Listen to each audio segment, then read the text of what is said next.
where are we now compared to where we were in the 1980s with respect to dealing with institutional care for populations that are experiencing higher levels of cognitive impairment?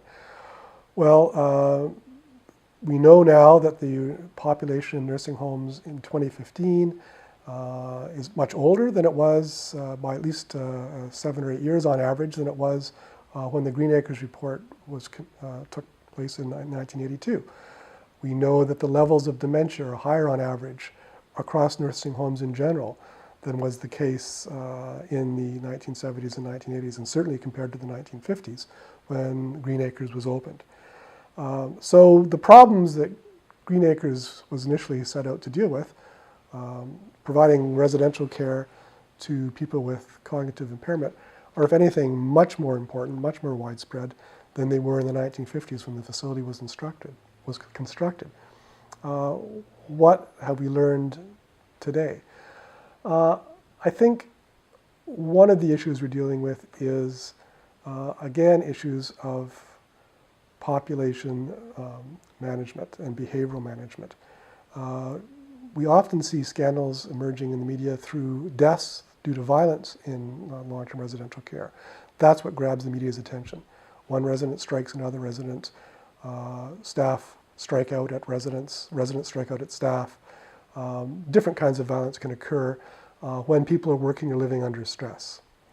And I think that calls attention to, are there ways we can think to design better ways of delivering care, better architecture, better training,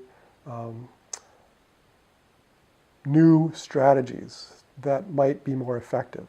For example, building smaller scale facilities, units of say 20, units of 40 to 60 to 100 beds rather than 200. Special care units for people with cognitive impairment that might be only 20 to 30 beds divided into smaller subunits with smaller kitchens where there's maybe one staff for every 4 residents instead of one staff for every 12 residents or every 8 residents, if we know that better staffing leads to better care. Music therapy as an alternative to chemical restraints, as a way of easing aggression, easing instability or fear through appealing to different senses. And music is a very powerful sensory stimuli, which has been shown to have great capacity to replace chemical restraints if it's delivered effectively with well-trained staff and on an individualized basis for each resident. Can we pay attention to something that was the last thing that was considered at Green Acres, good quality food and a good quality environment that people want to be part of, whether it's residents or volunteers. So making food an important part of the day in smaller kitchens. Creating places where residents can get outside and be taken outside by staff members. One of the great ironies of Green Acres is it was set on this beautiful 17-acre property way north of Toronto, surrounded by beautiful gardens outside and lovely rolling fields and countryside, and the residents almost never got outside. They were put in sunrooms. They could stare out at the beautiful environment outside. They could stare outside of the gardens. There was never enough staff to actually take them outside. So in some ways, that's a form of psychological abuse, I think. So I think if we're going to take advantage of the natural environment, it should be not just for show.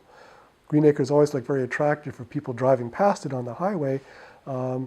If they had the time to go inside, they would have seen how unattractive it really was. And I think too often our homes are built to impress people from the outside rather than to be actually good living environments for staff or residents on the inside. And I think this story has something to say about working from the inside out in terms of how we design long-term care.